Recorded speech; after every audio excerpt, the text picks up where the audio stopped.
Hi there, I'm Mark Weiss, and this is Fraud on Fridays.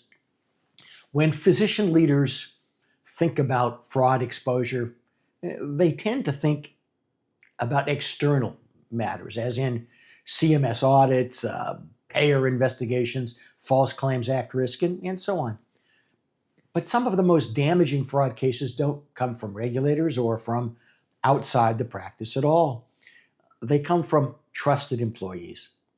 Consider a recent case out of New York State. A longtime medical practice bookkeeper admitted to stealing more than $1.8 million over several years. The scheme was simple.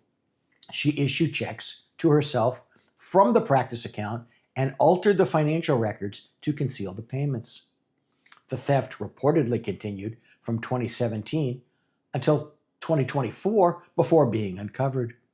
In Ohio, a former medical office manager was charged after allegedly diverting approximately $800,000 in practice funds through unauthorized transactions while overseeing billing and administrative finances. In another matter, an office employee admitted to stealing more than $160,000 in patient copays, manipulating deposit records to hide cash discrepancies.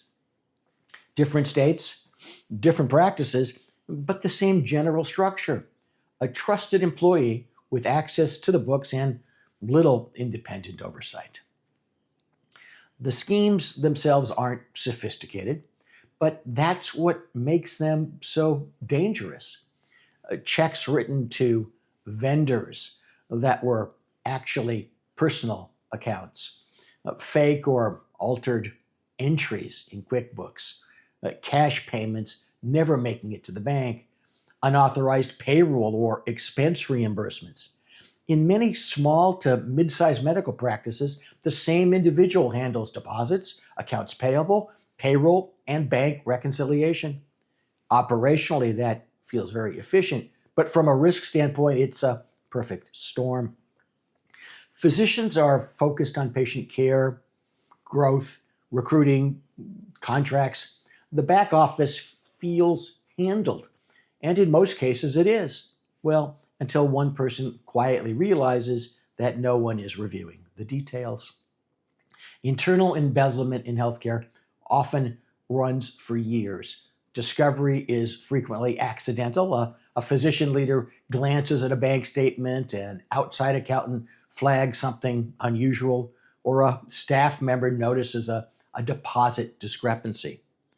One of the most effective fraud detection mechanisms? Well, it's mandatory vacation.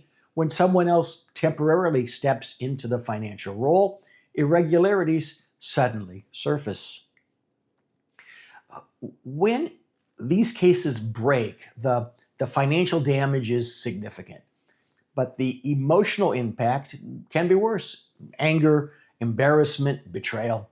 Many physician leaders ask the same question: how did we miss this?